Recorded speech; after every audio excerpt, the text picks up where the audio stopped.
नमस्कार मित्रों, मेरा नाम सुनील खूबचंदानी है and I am a proud दवा इंडियन। एंड मैं आज कोशिश कर रहा हूँ कि मतलब हम आपको अपने नए प्रोजेक्ट के बारे में पूरा बता सकूँ, जिसका नाम है दवा इंडिया। तो दवा इंडिया को बताने से पहले मैं चाहूँगा पहले हम आपको अपने थोड़ा सा ऑर्गेनाइजेशन के बारे में आपको बता दें कि हम एक सूरत बेस्ड कंपनी है, जोटा हेल्थ केयर लिमिटेड, जो कि लिस्टेड कंपनी है। 9 मई 2017 को जो था हमने अपना आईपीओ लॉन्च किया था, जिसमें रिटेल इन्वेस्टर्स ने हमें जो था 26.1% तक हमें मतलब उन्हें वोट सब्सक्राइब किया था। इसका मतलब ये हुआ कि 58.5% का जो हमारा कॉल्ड आईपीओ वैल्यू था, मतलब वो उसके अगेंस्ट हमारे पास जो था 902 करोड़ रुपए की बिड्स आई थी। ये एसएमई क्षेत्र का, मतलब स्मॉल एंड मीडियम एंटरप्राइजेस क्षेत्र का ये सबसे बड़ा आईपीओ था 58.5 करोड़ का। और जब हम अपने डोमेस्टिक कंपनी की बात करते हैं तो जब हम अपने डोमेस्टिक बिजनेस की बात करते हैं तो हम देश के सबसे बड़े फ्रेंचाइजी प्लेयर हैं, जिनका अराउंड 70-80 करोड़ के आसपास का टर्नओवर है। एंड पैन इंडिया हमारी प्रेजेंस है, पूरे भारतवर्ष में हमारा माल जाता है, जो कि शुरू होता है कश्मीर से लेकर कन्याकुमारी तक एंड मुंबई से लेकर नॉर्थ ईस्ट तक। आईपीओ के बारे में जैसे मैंने आपको बताया, तो अभी जो है हम तकरीबन 370 करोड़ रुपए की मार्केट वैल्यूएशन वाली कंपनी है। एंड हमारा अपना खुद का एक मैन्युफैक्चरिंग फैसिलिटी भी है, स्पेशल इकोनॉमिक जोन सूरत में, जिसके थ्रू हम तकरीबन 18 कंट्रीज में जो था डायरेक्टली एक्सपोर्ट्स भी कर रहे हैं। सो हम डोमेस्टिक मार्केट में भी उतना ही स्ट्रांग है जितना कि हम इंटरनेशनल मार्केट में। दवा इंडिया को लॉन्च करते समय जो हमारे माइंड में था वो ये था कि हम हर भारतीय को ना अफोर्डेबल मेडिसिन मुहैया करा सकें थे। सो इसी उद्देश्य के साथ में था हमने अपना दवा इंडिया का प्रोजेक्ट लॉन्च किया है, जो कि एक रिटेल चेन होगा, जिसमें हमें तकरीबन 3000 दुकानें खोलनी हैं, जिसमें हम सिर्फ जेनरिक मेडिसिन ही बेचेंगे। जेनरिक मेडिसिन क्यों बेचेंगे? क्योंकि उसकी कॉस्ट काफ़ी ज़्यादा कम होती है as compare to branded medicine के लिए। जेनरिक मेडिसिन को लेकर कुछ भ्रांतियाँ भी रहती हैं कि इसकी क्वालिटी वाइज जैसे वैसा नहीं रहता। तो यहाँ पे लोगों को ना समझना चाहिए, जब दवा बन रही है तो उसे नहीं पता कि वो जेनरिक में पैक होगी कि वो ब्रांडेड में पैक होगी। ये तो बाद में पता चलता है कि सर वो ब्रांडेड में पैक हो गई कि वो जेनरिक पैक हो गई। 370 करोड़ रुपए की मार्केट वैल्यूएशन वाली कंपनी के होने के बावजूद भी हम इस चीज़ को बहुत अच्छे से समझते हैं कि इस संसार में कोई भी बड़ा काम अकेले नहीं किया जा सकता। इसके लिए जो था आपको निश्चित तौर पे लोगों के साथ कोलैबोरेट करना पड़ेगा, या चीज़ों को ना एक्विजिशन में जाना पड़ेगा, या मर्जर्स करने पड़ेंगे। तो हमने जो है कोलैबोरेशन का मॉडल अडॉप्ट किया है, जिसमें हम ये चाहते हैं कि अहमदाबाद के सैटेलाइट एरिया के पर्टिकुलर एरिया में बैठे हुए आदमी की जो स्ट्रेंथ है वो उस एरिया के लिए हमसे ज़्यादा है।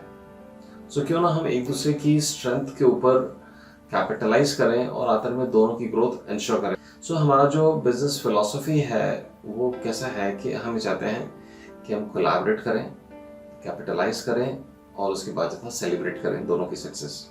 जब हम अपने बिजनेस वैल्यूज़ की बात करते हैं तो हमारा जो ऑर्गेनाइजेशन है एक फैमिली ड्रिवन कंपनी है, जिसमें कॉर्पोरेट एटीट्यूड्स भी इन्वॉल्व है। तो हम आज भी अपने संबंधों और वैल्यू सिस्टम को ना बहुत ज़्यादा इम्पोर्टेंस देते हैं, और साथ में बीइंग इन कॉर्पोरेट की जब हम बात करते हैं तो परफॉर्मेंस भी उसमें उतना ही इंपॉर्टेंट रोल प्ले करता है। तो यहाँ पे हम आपको बताना चाहते हैं कि हम 370 करोड़ की कंपनी होते हुए आकर में हार्डली जो है शायद मतलब 2-5 लाख रुपए काम हम कैश में करते थे। हम किसी भी किस्म के अनएथिकल शॉर्टकट्स में बिलीव नहीं करते हैं और ना एक्सपेक्ट करते हैं कि हमारा कोई भी बिजनेस पार्टनर हमें उस लेवल पे इन्वॉल्व करेंगे। So we don't do any kind of an unethical shortcut. जब हम मार्केट के सिनेरियो की बात करते हैं तो आज वर्तमान स्थिति ये है कि मुश्किल से 5% कंपनी ऐसी हैं जो 5 साल चल पाते हैं जी। यह हम पूरे विश्वास के साथ में 5% की सफलता के दर में अपने आप को लेके आगे बढ़ रहे हैं कि निश्चित तौर पे हम 5% के ग्रुप में ही रख पाएंगे अपने आप को, बिकॉज हमारे पास काफ़ी सारे रीजंस हैं। हमने पूरी तैयारी की है, उसके बाद ही था हम इस मार्केट में भी एंटर कर रहे हैं। तो जब हम बिजनेस की बात करते हैं तो दुकानें खोलना तो जो है वो कहानी की शुरुआत है जी। कहानी की सफलता तो उसके सक्सेसफुली बिजनेस को आगे बढ़ाने में जी। सो हमने पूरी तैयारी के साथ में इस बिजनेस प्रोजेक्ट को स्टार्ट किया है, जो कि हमारा एक्चुअली ड्रीम प्रोजेक्ट है और काफ़ी बड़ा प्रोजेक्ट है। तो हम ये निश्चित तौर पे आपको एश्योर करना चाहेंगे कि चाहे वो सेल्स का कोई भी डिपार्टमेंट हो, चाहे वो डिस्ट्रीब्यूशन का कोई डिपार्टमेंट हो, हर एरिया में हमारी अपनी एक्सपर्टीज़ है और हमें पूर्ण विश्वास है कि हम इसके थ्रू अपने पूरे बिजनेस साइकिल को कंप्लीट कर पाएंगे। वर्तमान में जब हम भारत देश के फार्मा बिजनेस की बात करते हैं तो 1,20,000 करोड़ का अप्रोक्सीमेट मार्केट साइज है, जिसमें हम यदि वैश्विक स्तर पर यदि देखें तो 3% हमारी जो मतलब है कंट्रीब्यूशन है वैश्विक बाजार में इन टर्म्स ऑफ वैल्यू, कीमतों के आधार पे।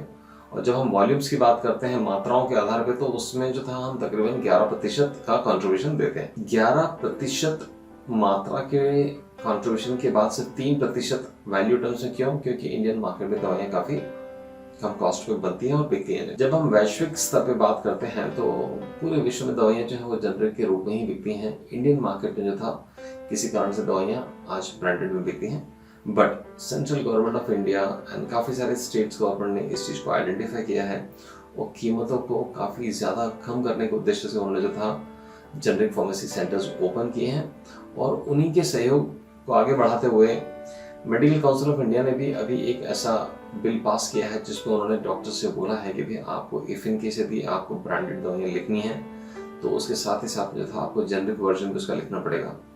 तो मित्रों, यहाँ पे जब हम एवरेज एक भारतीय के लाइफ की बात करते हैं तो 30 साल का एक बेहद स्मार्ट इंडियन जे, जिसके हाथ में एक स्मार्टफोन है जे, और जियो का धन्यवाद जिसने उसे इंटरनेट से भी पूरे तरीके से कनेक्ट कर दिया उसके बजट में लाते हुए।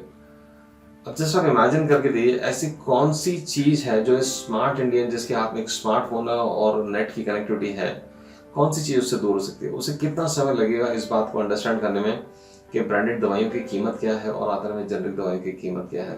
जिस क्षण उसके ब्रेन में ये चीज़ बैठी, जिस क्षण उसके दिमाग में ये चीज़ बैठ गई कि जेनरिक मेडिसिन और ब्रांडेड दवाइयों में कोई फ़र्क नहीं है, तो इस प्रकार से हम यदि देखें तो जेनरिक मेडिसिन और ब्रांडेड मेडिसिन में कहीं कोई फ़र्क नहीं है। इस आधार पे आतर में जब उसकी कीमतें कम सामने आएंगी, निश्चित तौर पे बाजार में काफ़ी बड़ा फ़र्क आएगा। निश्चित तौर पे बाजार जो है मतलब काफ़ी ज़्यादा बदलेगा।